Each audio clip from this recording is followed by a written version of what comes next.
सुप्रभात बच्चों। आज हम पढ़ेंगे एक कविता भी कदम मिलाकर चलना होगा।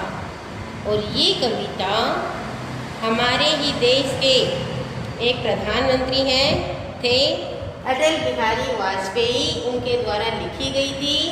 जो हम उनके बारे में मैं उनका आपको संक्षिप्त परिचय भी बताती हूँ और उनके बारे में उनके द्वारा लिखी गई इस कविता को भी हम आज पढ़ेंगे। भारत के 10वें प्रधानमंत्री अटल बिहारी वाजपेयी का जन्म 25 दिसंबर 1924 को ग्वालियर रियासत के सिंधी छावनी में हुआ था। कहाँ हुआ था? 10वें, ये भारत के 10वें प्रधानमंत्री थे जिनका जन्म 25 दिसंबर 1924 को ग्वालियर रियासत के सिंधी छावनी में हुआ था।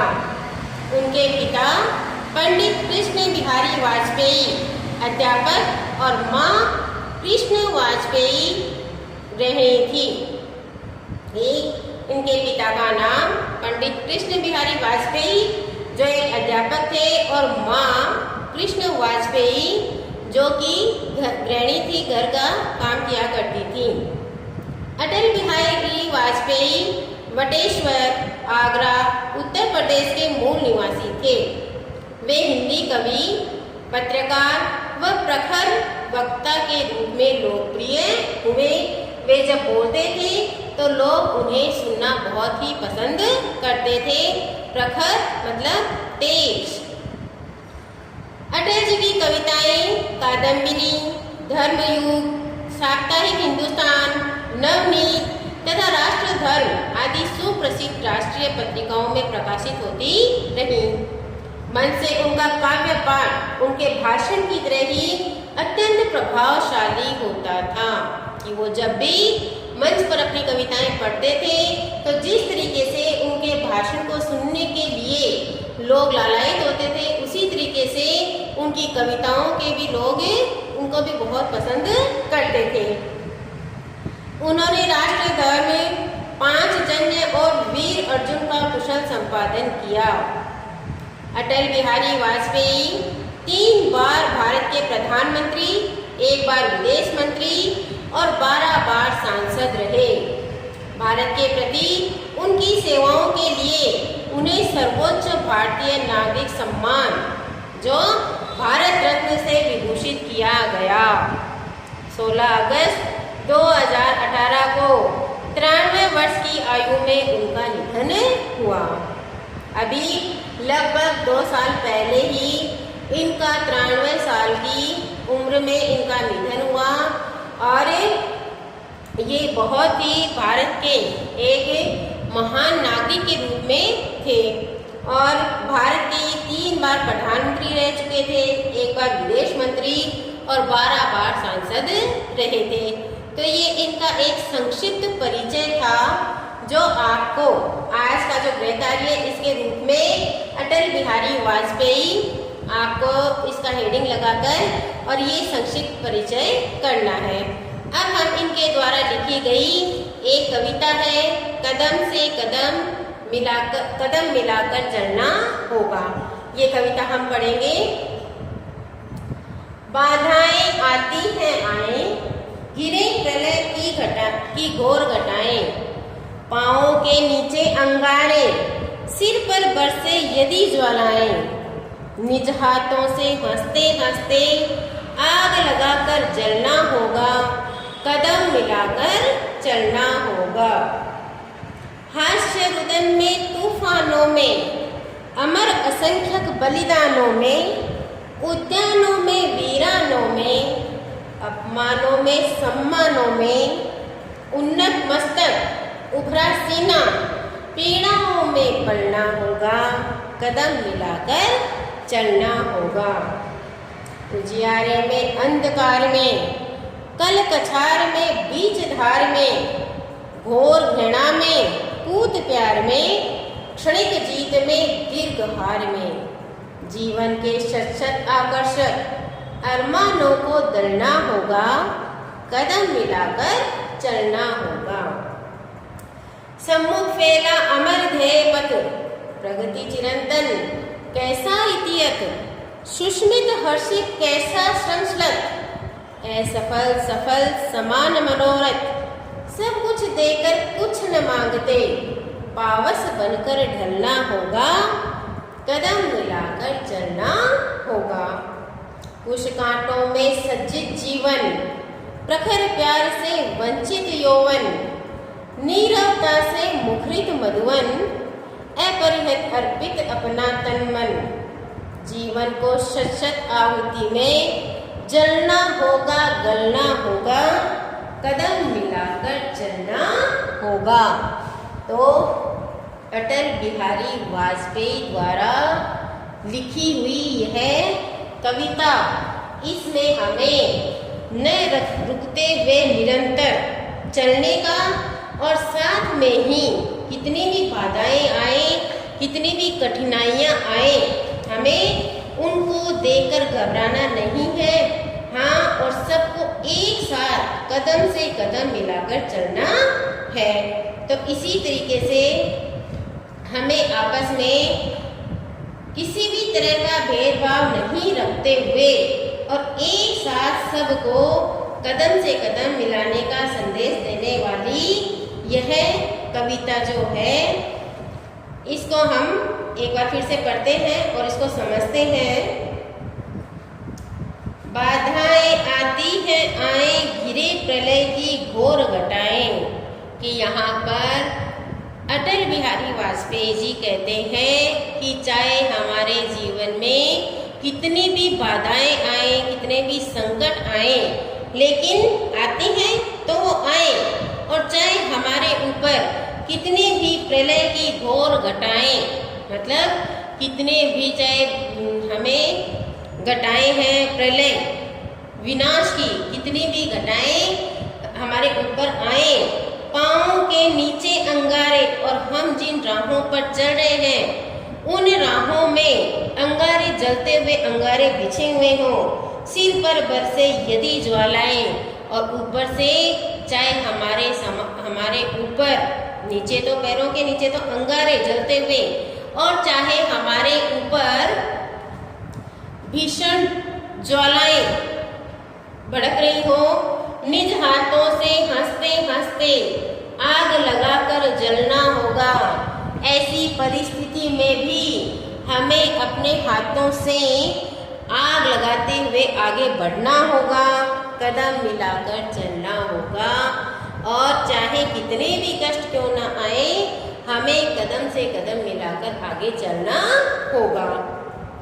हास्य रुदन में तूफानों में चाहे हंसते हुए हो, चाहे रोते हुए हो, और चाहे कितने ही तूफान आए हो, अमर असंख्यक बलिदानों में, चाहे हम बलिदान में असंख्य अमर हुए हैं, चाहे उनके साथ, चाहे हमें बलिदान देना हो उनके साथ, उद्यानों में वीरानों में, चाहे हमारे सामने बगीचे हो या चाहे वीरान सुनसान जंगल हो, अपमानों में सम्मानों में, चाहे हमारे द्वारा किए गए कार्य से हमें अपमानित होना पड़े या सम्मानित होना पड़े, उन्नत मस्तक उभरा सीना, चाहे कहने का मतलब है चाहे कैसी भी परिस्थिति आ जाए, लेकिन उसमें भी हमारा मस्तक हमेशा ऊंचा और हमारा सीना हमेशा तना हुआ होना चाहिए।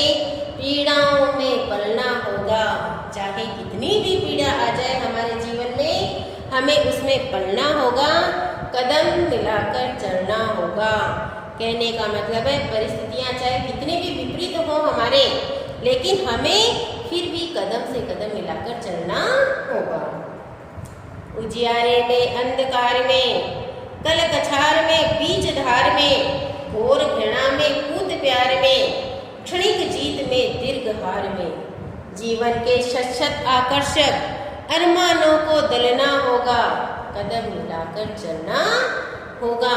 यहाँ पर हमारे देश के प्रधानमंत्री अटल बिहारी वाजपेयी ने अनेक परिस्थितियों को हमें दिखाते हुए, दर्शाते हुए, उनका सामना करने के लिए प्रेरित करते हुए उन परिस्थितियों का वर्णन किया है कि चाहे परिस्थितियां कैसी भी हो, चाहे उजियारे में अंधकार में, कि हमारे मार्ग में आगे बढ़ने में चाहे उजियारा हो चाहे अंधेरा हो, कल कछार में बीच धार में, चाहे कल कल करती नदी के तेज प्रवाह में, या चाहे हम बीच धार में हो घोर घृणा में, चाहे किसी के प्रति घोर भयंकर घृणा का भाव हो, चाहे एक माँ जितना अपने पूत से अपने बच्चे से प्यार करती है, चाहे उतना प्यार मिले चाहे हमें भयंकर घृणा मिले, क्षणिक जीत में दीर्घ हार में, चाहे हमें क्षण भर की मतलब थोड़े ही समय की चाहे हमें जीत मिले, चाहे हमें बहुत लंबी हार, मतलब हम जो कार्य करते हैं हो सकता है कई बार हमें निरंतर उसमें असफलता मिले, लेकिन हमें उस समय भी रुकना नहीं है। जीवन के शत शत आकर्षक हमने अपने जीवन में कितने सौ आकर्षक दिखने वाले सपने जो हमने देखे हैं, अरमान जो हमारे हैं, उन सबको दलना होगा, उन सबको हमें छोड़ते हुए कदम से कदम मिलाकर चलना होगा, कि चाहे परिस्थितियाँ कैसी भी आए, हमारी राह में उजियारे आए अंधियारे आए, या हमें घोर घृणा मिले, लोग हमसे बहुत नफरत करें, या चाहे हमें माँ के समान प्यार मिले, हमें कुछ समय की जीत और बहुत लंबे समय की हार मिले, और हमारे जीवन में जो हमने जीवन को लेकर कई हजारों जो सपने सैकड़ों जो सपने देखे थे, उन सब को हमें छोड़ना होगा और हमें कदम मिलाकर चलना होगा। सम्मुख फैला अमर ध्येय का, कि हमारे सामने सम्मुख कि हमारे समक्ष एक ध्येय पथ है, हमारा एक उद्देश्य है, एक मंजिल है। प्रगति चिरंतर कैसा इति अथ, कि हमें तो अपने प्रगति की तरफ निरंतर बढ़ते जाना है, जिसकी कोई इति नहीं है, कोई अंत नहीं है। सुष्मित हर्षित कैसा श्रमस्लत, कि हमें तो प्रसन्न होकर उसके लिए निरंतर प्रयास करना है, श्रम करना है, उसके लिए कैसा आलस, असफल सफल समान मनोरथ, कि हमारे लिए सफलता और असफलता का कोई मायना नहीं है। हमारे लिए जो हमारी मन की इच्छा है वो सिर्फ आगे बढ़ने की है, सब कुछ देकर कुछ न मांगते, कि हम अपने जीवन में आगे बढ़ने के लिए सब कुछ दे ही रहे हैं, कुछ किसी से मांग नहीं रहे हैं। पावस बनकर ढलना होगा, कि जिस प्रकार से पावस का अर्थ होता है वर्षा, कि जिस प्रकार से बारिश किसी से कुछ नहीं लेकर सबको देती ही रहती है, उसी तरीके से हमें भी अपने जीवन में किसी से कुछ नहीं लेकर सिर्फ देते ही चले जाना है, कदम मिलाकर चलना होगा। हमें उसी तरीके से उसी भाव से आगे बढ़ने के लिए आपसी सहयोग से आगे बढ़ना होगा। कुश कांटों से सज्जित जीवन, प्रखर प्यार से वंचित यौवन, नीरवता से मुखरित मधुवन, परहित अर्पित अपना तन मन, जीवन को शत शत आहुति में जलना होगा गलना होगा, कदम मिलाकर चलना होगा। यहाँ पर वाजपेयी जी हमें अपने जीवन के बारे में बताते हैं कि भले ही हमारा जो जीवन है उसमें फूलों सी कोमलता नहीं होकर कांटों की चुभन होगी, कि हमारा जीवन आनंददायी नहीं होकर कष्टदायी होगा। प्रखर प्यार से वंचित होगा, वंचित यौवन, और हमारी जो युवा अवस्था है जिसे प्यार नहीं मिलकर तेज प्यार से जो वंचित होगा, जो युवा अवस्था हमारी है उसमें किसी का भी प्यार नहीं होगा, वह सभी के प्यार से वंचित होगा। नीरवता से मुखरित मधुवन, कि हमें जो हमारा जीवन रूपी मधुवन है उसमें किसी भी तरह की सरसता नहीं होगी, उसमें सिर्फ नीरवता ही होगी। परहित अर्पित अपना तन मन, कि हम अपना शरीर और अपना मन दूसरों के भलाई के लिए, परहित के लिए उसे अर्पित मतलब दे देंगे, कि हमें अपना तन और मन से हम दूसरों की भलाई में अपना सब कुछ देंगे, जीवन को शत आहुति में। और जिस तरीके से जो आहुति देते हैं, आहुति में सब कुछ यज्ञ की ज्वाला में जिस तरीके से दिया जाता है, उसी तरीके से हम अपने जीवन में आहुति के रूप में अपने जीवन को उस ज्वाला में छोड़ देंगे। जलना होगा, गलना होगा। हमें इस अपने मंजिल तक आगे बढ़ने के लिए इस संघर्ष में खुद को जलाना भी होगा और खुद को गलाना भी होगा। कदम मिलाकर चलना होगा। कैसी भी परिस्थिति आ जाए, कैसी भी संकट आ जाए, कैसी भी समस्या आ जाए, हमें हर हाल में आगे बढ़ने के लिए कदम मिलाकर चलना होगा। हमें रुकना नहीं है और इसी तरीके से हमें आगे बढ़ते जाना है।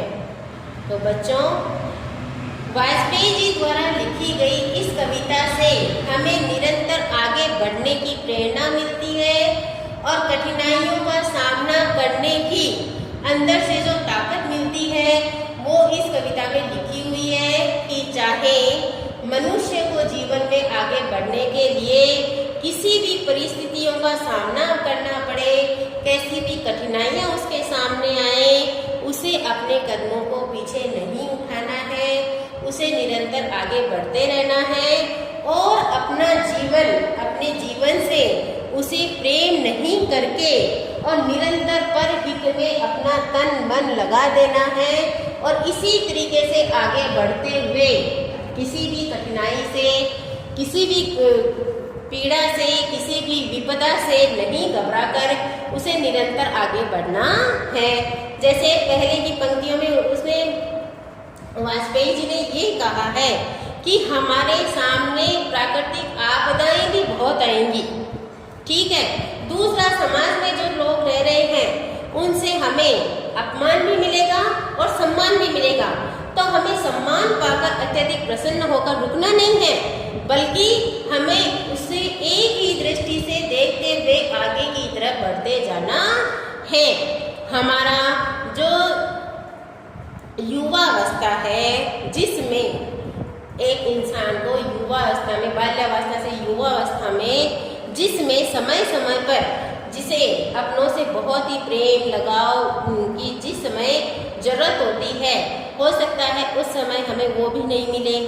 हो सकता है समाज में हमें बहुत सी, सब लोग घृणा के पात्र हम बन जाएं, या हो सकता है हम बहुत ही सबका प्यार पाएं, लेकिन हमें अपने मन पर